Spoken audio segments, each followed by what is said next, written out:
Marcus Chun walked into the prison yard for the first time with clean skin. Within 6 months, his body would become a canvas of secrets that could either save his life or end it. But on that first day, he made a fatal mistake. He complimented another inmate's tattoo. The man's face went cold. Within seconds, Marcus was surrounded by 5 gang members. Their inked arms crossed over their chests. He had just praised a symbol that marked the wearer as a snitch killer. The tattoo wasn't art. It was a death certificate for anyone who betrayed the code. What Marcus didn't know was that prison tattoos aren't decorations. They're a language more complex than Morse code and more dangerous than any weapon you can smuggle past the guards. Each line, each dot, each carefully placed symbol tells a story that can determine whether you eat alone, sleep safely, or never wake up again. Behind these walls, your skin speaks louder than your voice. And if you can't read it, you won't survive. Hit that subscribe button right now, because what you're about to learn could literally save your life if you ever end up behind bars. And trust me, you'll never look at tattoos the same way again. Marcus spent his first week in terrified silence, watching, studying. An older inmate named Bishop finally approached him in the library. Bishop's neck bore a single spiderweb, his knuckles marked with faded letters. "You're wondering what they all mean," Bishop said, not asking. "That's smart. Most fish don't bother learning until it's too late." Bishop explained that prison tattoos operate on 3 levels. The surface level anyone can see, the cultural level that requires you to know which gang, which race, which prison block, and the personal level, the hidden stories that only the wearer and their circle understand. "That spiderweb on my neck." Bishop traced it with his finger. "Civilians think it means time served. But look closer. Count the strands. 7. That's not years. That's bodies. Every man who tried to take what was mine." Marcus felt his stomach drop. He was living in a library where every book was written in blood, and he couldn't read a single word. The most famous prison tattoo is also the most misunderstood. Marcus saw teardrops everywhere in those first weeks. Some filled in solid black, others just outlined, some falling from the left eye, others from the right. He assumed they all meant the same thing. He was wrong. Bishop caught Marcus staring at a young inmate with a single outline tear. "That kid's marked for life," Bishop whispered. "Outline tear means someone he loved died while he's inside. Filled-in tear? That means he killed someone. Left eye versus right eye? Depends on the prison system you're in. In California, a tear on the right means you've taken a life. In Texas, left eye is the killer's mark." But the most dangerous teardrop was the one Marcus saw on a man named Cordero. It was filled red, not black. "Red means he killed in prison," Bishop explained. "And he's proud of it. That's a man you never, ever disrespect. His ink is still fresh. The body's probably not even cold." Marcus noticed the symbols repeating across different inmates. The 5-point crown appeared on shoulders, necks, hands. He learned it represented the Latin kings, but the crown's details told deeper stories. The points facing up versus down, the letters hidden within the design, the number of jewels drawn in the crown center. One afternoon, Marcus watched 2 inmates nearly fight over a misidentification. One wore a 5-point crown with the letters Alcan subtly worked into the design. The other accused him of disrespecting the Latin kings by modifying their symbol. "Almighty Latin King Nation," the inked man explained coldly. "It's not a modification. It's a specification. There's a difference, and if you can't see it, stay out of my face." The near violence taught Marcus a crucial lesson. Prison tattoos have dialects. The same symbol in California means something different than in Illinois or New York. Regional variations aren't just artistic choice. They're tribal markers that separate allies from enemies. And misreading them is like speaking the wrong password to armed guards. The strangest tattoo Marcus encountered was on a man named Dimitri. A clock face on his shoulder, ornately detailed, but completely missing its hands. Marcus assumed it was unfinished work. Bishop laughed darkly when Marcus mentioned it. "That clock is finished," Bishop said. "It's perfect exactly as it is." No hands means he's doing life without parole. Time stopped mattering the day his sentence was handed down. For Dimitri, there is no time. There's only existence. Marcus began noticing variations. Some clocks showed specific times, marking the exact moment of a crime or an arrest. Others had Roman numerals instead of numbers, each numeral corresponding to a year of sentence. One clock had a single hand pointed at 3 o'clock. 15 years, Bishop translated. 3 times 5. Nothing in here is random. Everything means something. And the men who forget that don't last long. The clock with no hands became Marcus's nightmare. The thought that time could simply stop, that your future could be erased and replaced with an eternal present. Playing card tattoos decorated dozens of inmates, but Marcus learned they weren't about gambling. Each card held specific meaning in the prison lexicon. Aces represented authority and power. Kings signified leadership roles within gangs. But the meanings shifted based on suit.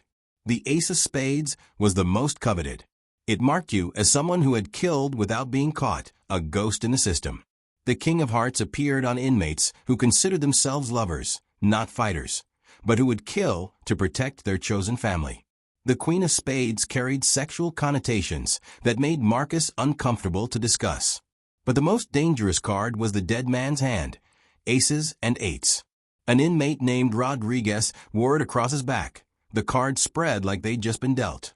Wild Bill Hickory was holding those cards when he got shot in the back, Bishop explained. Rodriguez wears them as a warning. He expects to die by betrayal, so he's hypervigilant. He'll kill on suspicion alone. Those cards make him the most dangerous man in this yard, because he's got nothing to lose and everything to avenge. The simplest tattoo carried layers of complexity. 3 dots arranged in a triangle appeared on hands, near eyes, even behind ears. Marcus initially dismissed them as amateur work, primitive compared to the elaborate designs covering other inmates. Mi vida loca, Bishop translated. My crazy life. Those 3 dots represent the gang life, the prison life, and the cemetery. It's the past, present, and future of everyone in this system. That triangle is the story of how you got here, what you're doing now, and where you're probably heading. But position mattered. 3 dots near the eye marked gang affiliation. On the hand, between thumb and index finger, that was a different story entirely. That spot means fuck the system. An inmate named Pablo explained. It's what you show the cops when they arrest you, what you show the judge when they sentence you, what you show the guards when they try to break you. The 3 dots were a manifesto written in the smallest possible font. Marcus learned to identify the Aryan Brotherhood tattoos from a distance and give them wide berth. The shamrock with the number 666. The letters AB worked into Celtic knots. The Viking imagery, the Norse runes, the swastikas hidden in plain sight within larger designs. But Bishop taught him the subtle distinctions. Not every white guy with Viking tattoos is AB, he explained. You need to look for the specific combinations. The shamrock alone could just be Irish pride from before he came inside. But shamrock plus 666? That's a made member. That's someone who's killed for the Brotherhood and would do it again without hesitation. The most feared AB tattoo was the double lightning bolts. SS Schutzstaffel. It means you're a protector of the white race according to their ideology, Bishop said. But in here, it means you're untouchable unless someone wants to start a race war. Those bolts are a nuclear option. You don't target someone wearing them unless you're ready for every white gang member in this prison to come after you. Marcus made a mental note. Avoid anyone with lightning bolts. Marcus had noticed the spiderweb on Bishop's neck, but hadn't understood its full meaning. Spiderwebs appeared on elbows, necks, knees, each position telling a different story. The web on the elbow is classic, Bishop explained. It used to mean time served, like a spider waiting in its web for time to pass. Each strand could represent a year. But meanings evolve in here. Now the spiderweb had darker connotations. On the neck, it meant you'd killed. On the knee, it meant you'd never kneel to authority. But the spider itself, positioned at the center or crawling on the web, added another layer. The spider climbing up means you're still rising in the ranks, an inmate named Jackson explained. Spider climbing down means you're in decline. And a spider in the center of the web?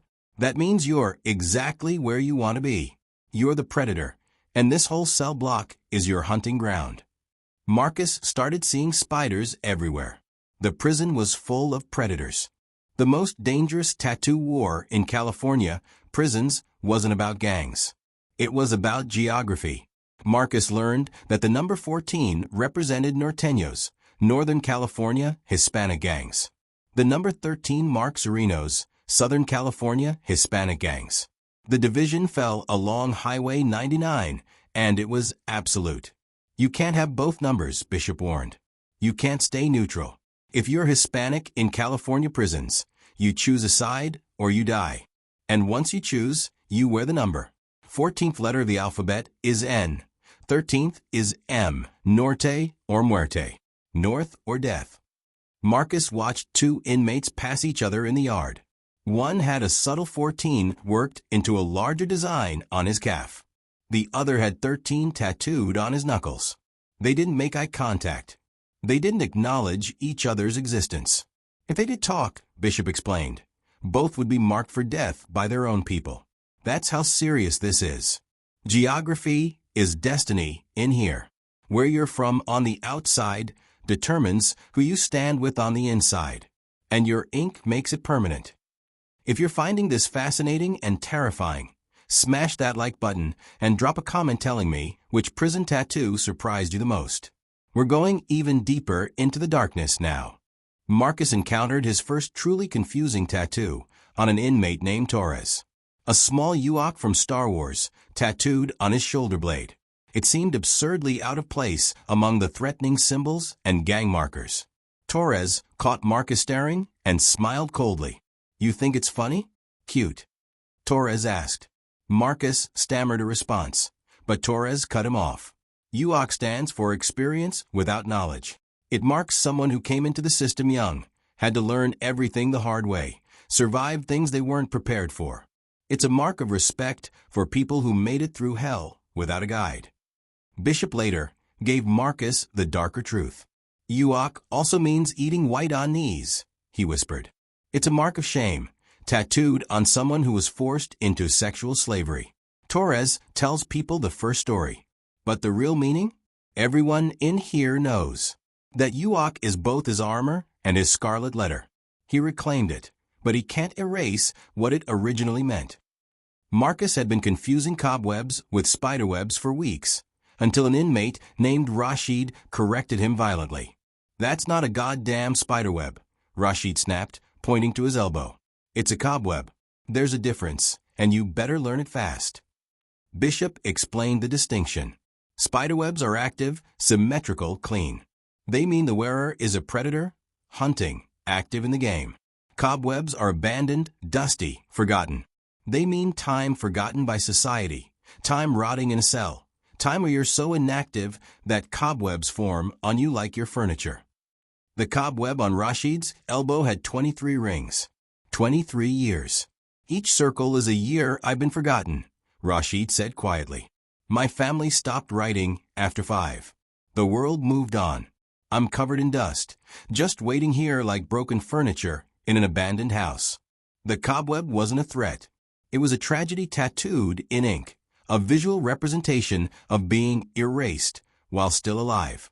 The Russian inmates carried the most elaborate, specific tattoo code Marcus had ever seen. Every image meant something precise, and the meanings were enforced with brutal consistency. Russian prison tattoos are like a resume, an inmate named Yuri explained. You can't lie. If you get a tattoo you didn't earn, they'll remove it with a knife or acid. The code is law. Stars on the shoulders or knees meant you were a high-ranking criminal who would never kneel to authority. Cathedrals and churches indicated the number of prison sentences you'd served, with each spire or tower representing a conviction. An eagle tattoo meant you were a senior figure in the Russian mafia. A tiger meant you were a vor v zakon, a thief in law, the highest rank in the criminal hierarchy. But the most significant were the tattoos on the hands and fingers. A ring tattooed on a finger indicated your criminal specialty. A skull meant you were a murderer. A card suit meant you were a gambler. Your hands are your credentials, Yuri said. They tell your entire criminal history. In Russian prisons, your hands speak your truth before your mouth ever opens. Marcus noticed the numbers 1488 appearing on several white inmates, sometimes separated, sometimes together, sometimes hidden within larger designs. Bishop's face darkened when Marcus asked about it. That's Nazi code. 14 represents the 14 words. We must secure the existence of our people and a future for white children. 88 represents HH. Heil Hitler. 8th letter of the alphabet, twice. It's the most concentrated piece of white supremacist ideology you can tattoo on yourself. What disturbed Marcus most was how casually some men wore these numbers, how openly they displayed them. In some prisons, those numbers give you protection, Bishop explained. In others, they make you a target. But once they're on your skin, you can't walk them back. You've declared yourself. And in here, declarations are permanent. You live with them or die with them. There's no middle ground. The 1488 tattoos reminded Marcus that ideology in prison wasn't just belief. It was survival strategy, tribe marker, and death sentence rolled into one. What shocked Marcus most wasn't the tattoos inmates had, but the deliberate blank spaces on their bodies. Patches of skin left unmarked despite being surrounded by ink. He asked Bishop about it during a rare, quiet moment in the yard. Those blank spaces are reserved, Bishop explained. You leave room for achievements you haven't earned yet. Space on your chest for your next murder. Space on your back for your next gang promotion. Space on your arm for a prison sentence you know is coming after you get out and commit the crime you're already planning. One inmate, Carlos, had an elaborate sleeve on his left arm, but completely clean skin on his right. His right arm is for freedom tattoos, Bishop said.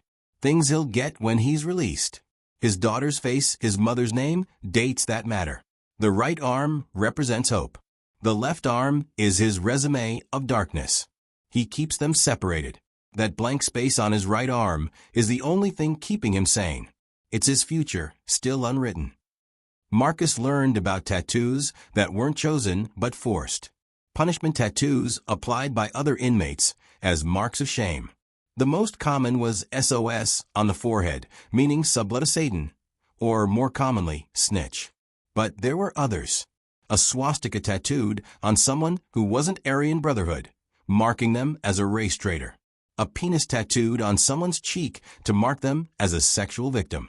The word rape spelled out on knuckles to identify someone as a predator, giving other inmates permission to target them. These tattoos are death sentences, Bishop said. Once you're marked like that, you can't hide. You can't blend in. Every prison you go to, every yard you walk onto, everyone knows what you did or what was done to you. Some guys try to cover them up, but we all know what's underneath. That ink soaks deeper than skin. It soaks into your identity. You become the tattoo. Nothing more, nothing less. Marcus looked at his clean skin with new appreciation. Blank was safe. Blank was innocent.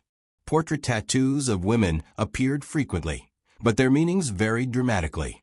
Marcus initially assumed they were all wives or girlfriends. He was partially right and dangerously wrong. Some of those women are real, Bishop explained. Mothers, wives, daughters. They represent what the inmate is fighting to get back to, the reason he's trying to survive. But other portraits were fantasy women, idealized faces that represented unattainable purity or lost innocence. And then there were the dark portraits. See that woman on Jackson's arm? Bishop pointed across the yard. That's his victim, the woman he killed. He keeps her face on his body as a trophy. That's not remorse. That's pride. Marcus felt sick. Some inmates wore photographs of people they loved. Others wore photographs of people they destroyed. The only way to know the difference was to ask, and asking was dangerous. Never ask about someone's portraits, Bishop warned. Whatever the answer is, you won't like it. Either it's sad or it's sick. Either way, it's not your business. Religious tattoos in prison confused Marcus more than gang symbols. crosses, rosaries, praying hands, and scripture-covered men who'd committed heinous crimes. How did they reconcile the ink with their actions? Religion in here is complicated, Bishop explained. For some, those crosses are genuine faith. They found God in their cell, and their tattoo is testimony. For others, religious ink is protection. Certain gangs won't target you if you're clearly devoted. And for some, religious tattoos are the ultimate mockery. They wear crosses while committing acts that would make demons blush. An inmate named Martinez had "Only God Can Judge Me" tattooed across his shoulders in elaborate script. But his rap sheet included 3 murders and countless assaults. That tattoo isn't faith, Bishop said. It's a middle finger to the justice system. He's saying the court's judgment is meaningless because he's accountable only to a higher power. And since God hasn't struck him down yet, he feels justified in everything he does. That cross is permission, not repentance. Marcus learned that the number 13 meant more than just Sureño affiliation. It had multiple meanings depending on context, position, and who wore it. 13 is the unlucky number, the outcast number, Bishop explained. M is the 13th letter. M for marijuana, M for Mexican mafia, M for murder. But 13 also appeared on bikers, marking them as outlaw motorcycle club members. It represented marijuana dealing in some regions, identifying inmates whose pre-prison business was cannabis distribution. The number's meaning shifted based on accompanying symbols.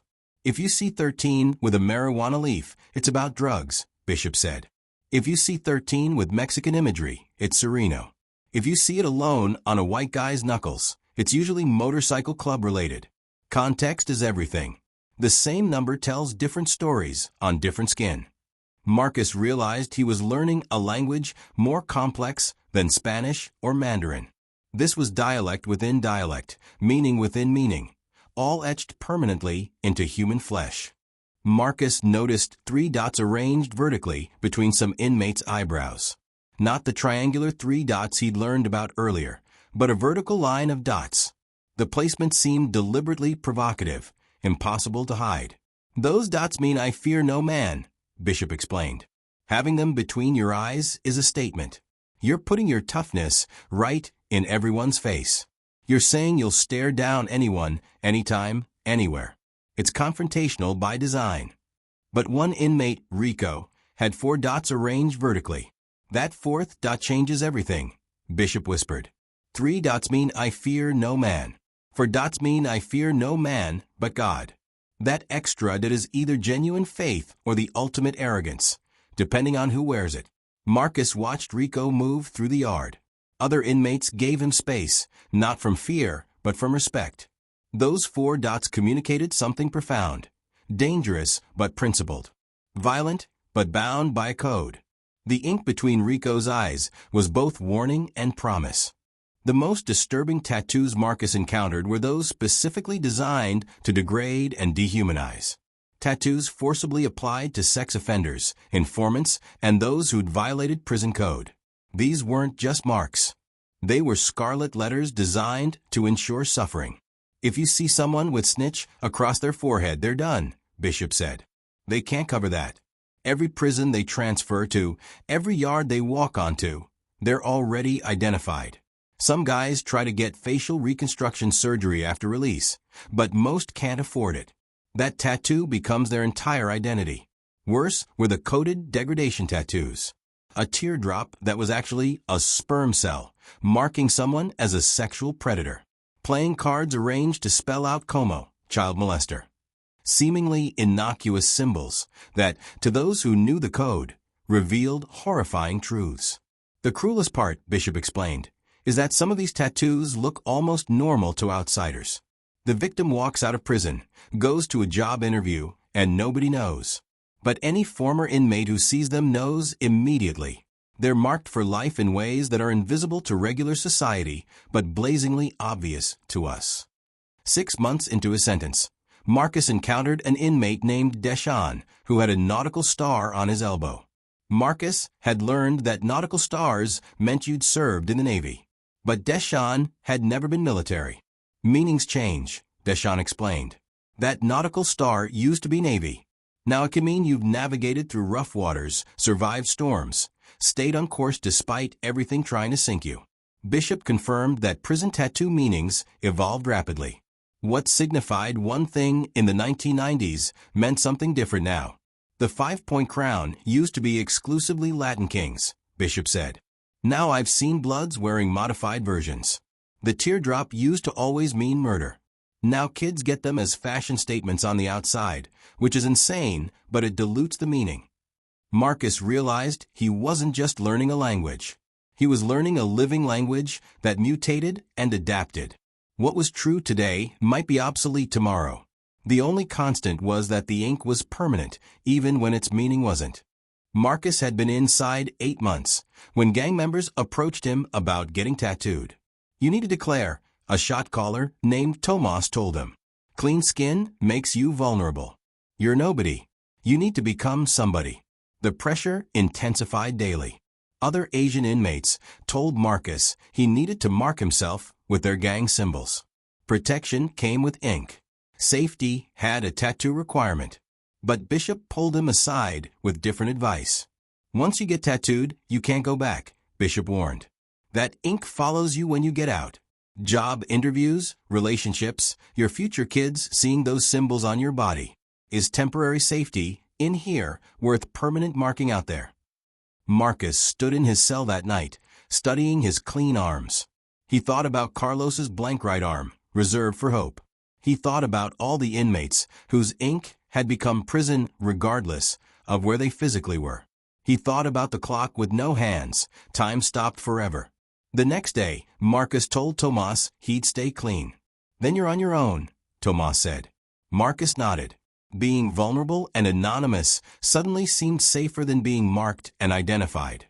Marcus learned about the illegal tattoo removal operations inside prison. Inmates using makeshift tools to burn, cut, or acid fade tattoos they regretted. The results were usually worse than the original ink, leaving scarred, disfigured skin that told its own horrifying story. One inmate, Jerome, had tried to remove a swastika from his shoulder using a heated spoon and sandpaper. The burned scar left behind looked like melted wax, and everyone still knew what had been there. "I got that tattoo when I was 18 and stupid," Jerome explained. "Now I'm 35 with a daughter on the outside. I don't want her seeing that symbol on me. But look at this mess. I traded one nightmare for another." Bishop showed Marcus his own removal scars. "I had gang tattoos I needed gone," he said quietly. "Took 3 years and cost me money I didn't have. But you can still see the shadows underneath. Tattoo removal is expensive, painful, and never fully works. The ghost of the ink remains. That's the real permanence. Not the ink itself, but what it leaves behind even after you try to erase it."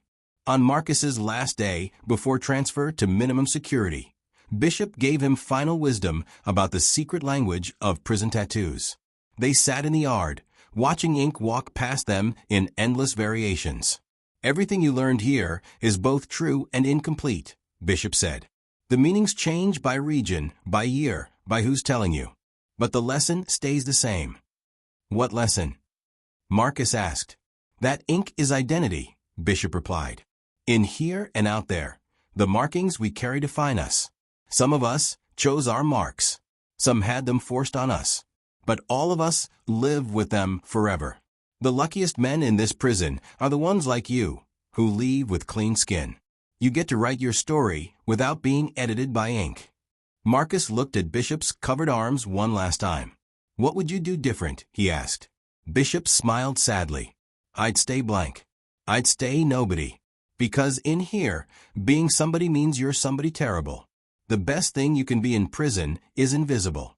And you can't be invisible when your skin is screaming stories at everyone who looks at you." Marcus walked toward his future, his skin clean, his story unwritten. The secret language of prison tattoos had taught him the most important lesson. Some languages are better left unspoken. If this video opened your eyes to the hidden world behind bars, subscribe now, because next week we're diving into the secret hand signals and gestures that control everything in prison. Hit that notification bell and drop a comment telling me what topic you want covered next. The darkness goes deeper than you think.